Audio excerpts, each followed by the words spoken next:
wa ta'ib anil ahadits.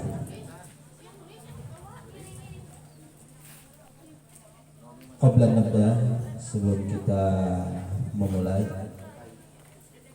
kita untuk murajaah dulu bahasa Arab. Bismillah.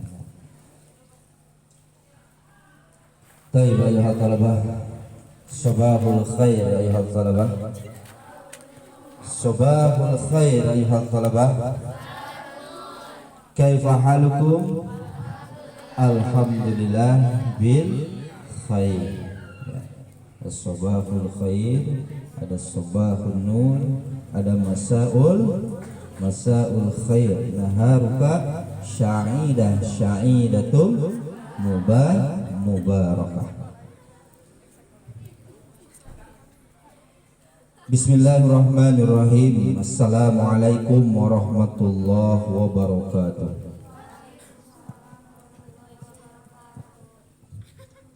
U'idu maratan ukhra uhayyikum tahiyatan islamiyatan. Assalamualaikum wa alaikumussalam warahmatullahi wabarakatuh. Waalaikumsalam warahmatullahi wabarakatuh. Innal hamdalillah nahmaduhu wa nasta'inu wa nastaghfiruh wa na'udzu billahi min shururi anfusina wa min sayyiati a'malina. Man yahdihillahu fala mudilla lahu wa man yudlilhu fala hadiya lahu. Asyhadu an la ilaha illallah wa asyhadu anna Muhammadan abduhu wa rasuluh. Allahumma shalli ala sayyidina Muhammadin al-Fatihi lima ughliqa wal khatimi lima sabaqa nasiril haqqi bil haqq wal hadi ila siratikal mustaqim wa ala alihi haqqa qadrihi wa miqdarihi al-azim. Subhanaka la ilma lana illa ma 'allamtana innaka antal alimul hakim. Rabbi zidna ilma warzuqna fahma. Raditu billahi rabba wa bil islami dina wa bi Muhammadin nabiyya wa rasula, amma ba'du.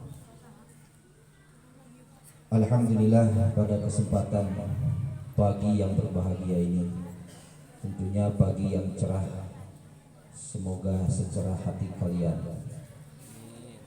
Semoga pada kesempatan ini kita senantiasa bisa bersyukur dan terus mengabdikan diri dalam ketaatan kepada Allah Subhanahu wa ta'ala. Shalawat dan salam semoga selalu terlimpah curahkan kepada baginda alam, sang pelopor Islam, sang revolusioner, sang pelopor pemberi suri tauladan yang menjadi suri tauladan kepada kita baginda Muhammad sallallahu alaihi wasallam. Anak-anakku yang Bapak banggakan, pada kesempatan pagi ini mungkin kita sudah banyak hadis yang telah kita sama-sama kaji, mulai dari awal kita kajian, ya, ada yang sama Bapak, begitu juga ada yang sama Bapak Kepala. Tentunya sampai dengan saat ini mungkin sudah lebih dari 10 hadis. Oleh karena itu, pada kesempatan ini saya ingin lebih mendalami dan lebih untuk memberikan penegasan tentang hadis yang telah kita pelajari pada pertemuan kemarin. Seperti halnya yang telah saya sampaikan, bahwa hadis yang kemarin itu adalah yang membahas tentang indikator ataupun ciri-ciri orang yang beriman kepada Allah dan juga beriman kepada hari akhir. Bismillahirrahmanirrahim. An Abi Hurairah radhiyallahu anhu qala Rasulullah sallallahu alaihi wasallam, man kana yu'minu billahi wal yawmil akhir falyaqul khairan aw liyasmut, wa man kana yu'minu billahi wal yawmil akhir falyukrim jarahu, wa man kana yu'minu billahi wal yawmil akhir falyukrim dhaifahu. Rawahu Bukhari wal Muslim. Ini hadis dari Abi Hurairah yang diriwayatkan oleh Al-Imam Bukhari wa Muslim. Hadis di sini ada 3 indikator. Ya. Ada 3 indikator yang menjadi ciri seseorang iman kepada Allah dan juga hari akhir. Man, barang siapa yu'minu, beriman, billahi, kepada Allah, wa bil yaumil akhir, dan kepada hari akhir, falyaqul khairan, maka berbicaralah khairan, yang baik, aw yasmut, atau diam. Artinya kita seorang yang beriman kepada Allah dan yaumil akhir harus memilih perkataan yang hendak dikatakan. Jangan sampai perkataan itu menyakiti seseorang. Jangan sampai perkataan yang keluar dari mulut itu adalah perkataan yang kotor. Maka sebaik-baiknya perkataan yang keluar dari mulut seseorang itu adalah suatu nasihat. Apa itu nasihat? Nasihat itu adalah mengingatkan, untuk mengingatkan, memberi peringatan. Itu sebaik-baiknya perkataan yang keluar dari seorang yang beriman kepada Allah. Begitu juga sebaik-baiknya perkataan yang keluar dari seseorang yang beriman kepada Allah Subhanahu wa ta'ala dan pada hari akhir, yaitu adalah perkataan yang senantiasa membawa manfaat, perkataan yang merupakan zikir, mengingat kepada Allah Subhanahu wa ta'ala. Maka pantaslah jikalau ada seseorang yang lisannya basah karena berzikir kepada Allah Subhanahu wa ta'ala, maka pasti dia akan diberikan pertolongan dan juga perlindungan dari Allah Subhanahu wa ta'ala. Itulah kenapa seorang yang beriman harus berkata yang baik. Di antaranya, kalau kita bandingkan tadi, perkataan yang baik auliyasmut atau diam ya.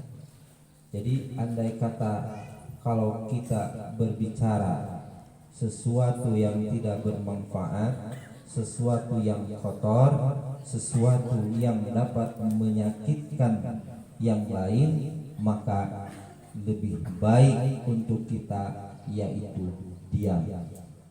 Diam bukan berarti tidak bisa, diam bukan berarti tidak mampu, tetapi diam di sana adalah untuk melawan hawa nafsu dari perkataan yang menyebabkan sakitnya orang lain. Begitu juga ketika kita belajar, tentunya lisan ini harus kita jaga, Kenapa? Karena lisan ini akan menjadikan asbab selamatnya seseorang. Bisa jadi pedang yang tajam ataupun pisau yang tajam itu kalah bahayanya dibandingkan dengan lisan yang tidak terkontrol. Anak-anakku sekalian, kita pelajari dari apa yang kita lakukan ketika kita belajar. Mungkin kita tidak sadar, mungkin kalian tidak sadar, ketika kegiatan belajar mengajar, sang guru sedang menerangkan materi apapun itu materinya. Tidak sadar kalian berbicara, dalam arti kata kalian memotong penjelasan atau bayan dari seorang guru. Nah, itu termasuk dari perkataan yang tidak bermanfaat. Kenapa? Pertama, secara etika tentunya itu sudah memotong pembicaraan. Yang kedua, tentunya itu akan mengganggu dan secara tidak langsung tidak menghormati guru yang sedang menerangkan. Begitu juga kita harus menjaga lisan kita dalam berinteraksi dan komunikasi sama teman-teman kalian. Terkadang kita terutarakan dari lisan kita, si A anu, si B ini, kamu dengan menyebutkan suatu nama yang tidak baik. Nah, itu dari lisan kita. Si itu mah itu dari lisan kita. Terus kita kalian memanggil seseorang nama dengan ada diawali dengan si A, itu nggak boleh. Itu si itu menunjukkan ya kata sandang yang menunjukkan seseorang itu deskripsikannya itu rendah. Nggak boleh. Si A, udah sebutkanlah nama. Mungkin kalau untuk kakak kelas, karena kita budaya atau bahasa Sunda berarti A Hilman, A Ani, itu kelas 10. Kelas 10 ke kelas 11, kelas 11 ke 12. Kalau ke perempuan teh Nopi, teh Nurul, teh Hai, pakai. Bukan pakai si. Tidak boleh. Nah, secara tidak langsung itu kita tidak bisa menjaga lisan kita. Maka dianjurkan untuk bisa berbicara dengan sopan. Kalau sopan itu kedengarannya pun akan adem, nyaman. Kalau kasar, kedengaran pun tidak enak. Apalagi ya ditambah dengan nama-nama binatang yang ada di kebun binatang. Ini nggak boleh. Ya. Yang pertama, ingat, jaga lisan kita. Jaga lisan kita. Kenapa? Maka seorang ulama mengatakan dalam sebuah kitab, dalam kitab Tanqihul Qaul mengatakan, seseorang yang diucapkan sesuatu yang diucapkan dari lisan seseorang itu adalah gambaran apa yang ada di dalam hatinya. Maka yang pertama, the first step ya istilahnya, kesan pertama seseorang itu dilihat dari ucapannya, perkataannya. Iya, kesan. Bahasanya juga sopan, baik. Itu akan menjadikan kesan pertama. Dari mana? Dari apa yang diucapkan. Itu. Yang kedua indikatornya, ya. Yang kedua indikatornya kembali man kana yu'minu billah wal yawmil akhir falyukrim jarah. Jarah itu adalah tetangga. Tetangga itu adalah orang yang berada secara umumnya, artinya ada orang yang berada dan dekat sama kita secara lingkungan, secara aktivitas, secara hiruk pikuk kehidupan. Maka ketika Anda di sini juga punya yang namanya tetangga. Sudah barang tentu kalau kalian di rumah ada tetangga. Di sini pun di sekolah kalian punya tetangga. Di kelas aja kalian punya tetangga, yaitu tetangga sebangku. Hormati. Ya. Ada yang mau duduk, kursinya diambil, pas duduk ya jatuh. Nah itu nggak boleh. Bercandanya seperti itu nggak boleh. Nah, itu. Apalagi di kehidupan bermasyarakat, tetangga itu sudah barang tentu paling maka menghormati. Ada salah satu sahabat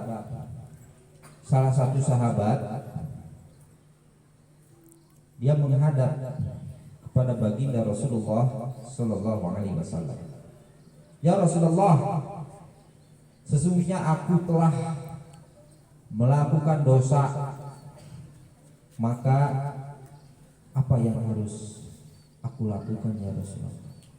Ketika itu Rasulullah menanyakan, wahai sahabat, apa yang telah kamu lakukan sehingga kamu merasa menyesal dan bersedih sekali?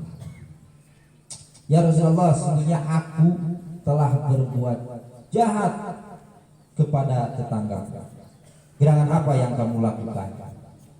Ketika itu di rumah, selepas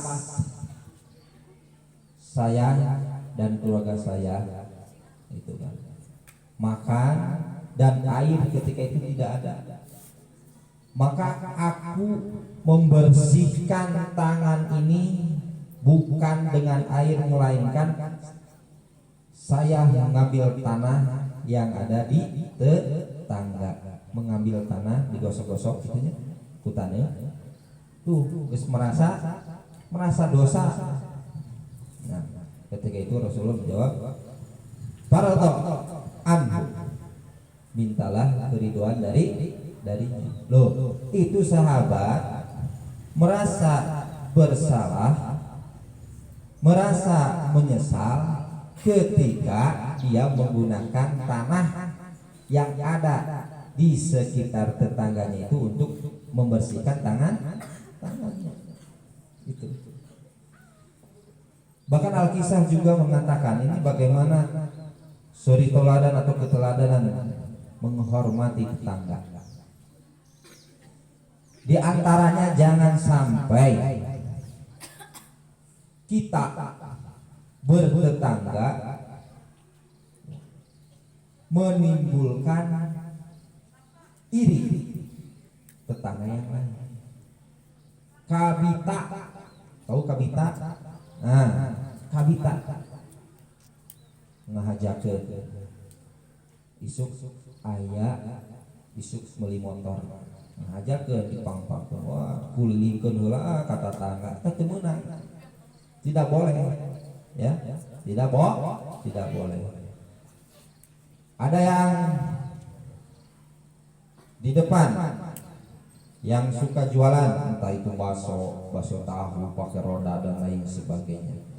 Baiknya dan bagusnya adalah ketika Anda membeli itu, ya, jika belum mampu dan tidak mampu untuk berbagi dengan tetangga Anda, maka Anda harus bersembunyi untuk membeli makanan tersebut. Jangan sampai membuat ingin, ya, tetangga tersebut.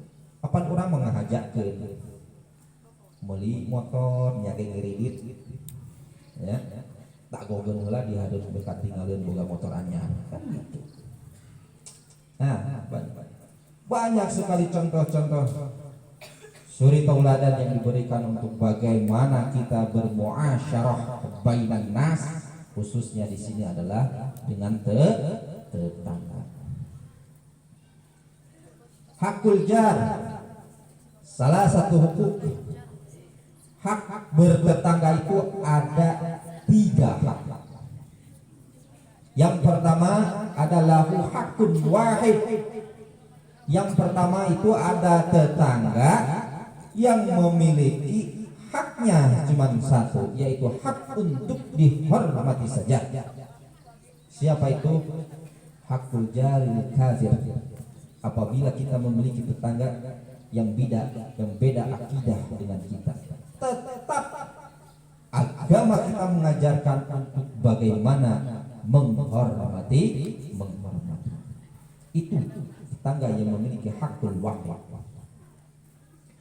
Yang kedua, ada tetangga yang memiliki lahu hakani, 2 hak bagi tetangga. Yang pertama yaitu dia memiliki hak sebagai hakul jar, yang kedua adalah hakul muslim. Jadi hak yang pertama dia wajib kita hormati dia sebagai tetangga, yang kedua adalah tetangga tersebut adalah satu akidah, yaitu muslim. Kalau kita kaji di sini, apakah agama Islam mengajarkan radikalisme? Tentu tidak. Rahmat, kasih sayang. Yang selanjutnya ada tetangga yang memiliki 3 hak. Yang pertama dia hakul jar, bahwa dia adalah hak dihormati sebagai tetangga. Yang kedua adalah haknya dia sebagai seorang muslim.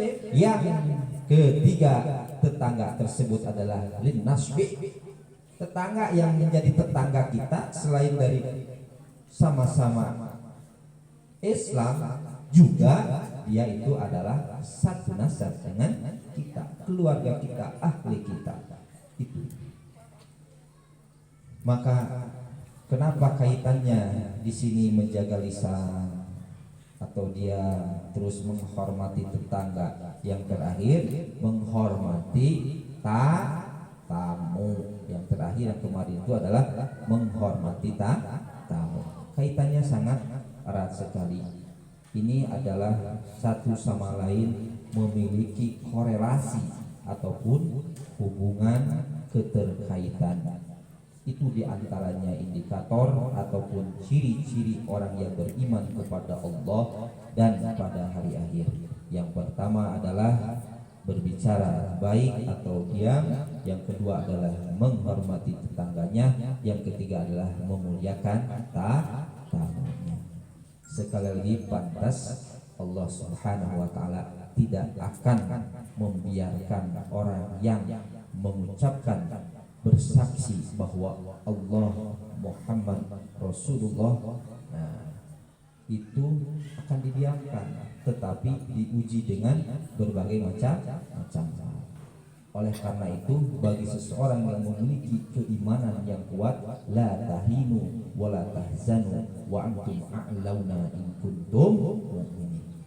Janganlah tahin wa la tahzan, janganlah kecil hati, janganlah bersedih. Wa antum a'launa, sesungguhnya kamu berada pada derajat yang tinggi.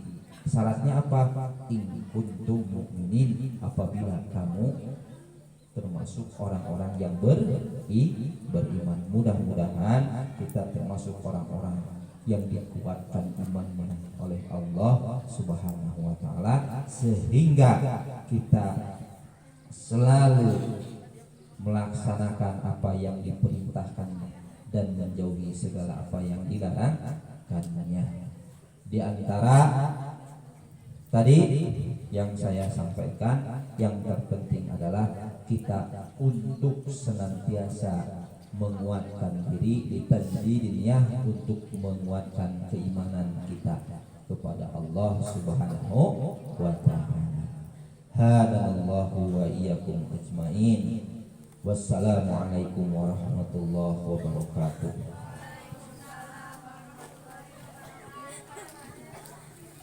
Silakan Malik.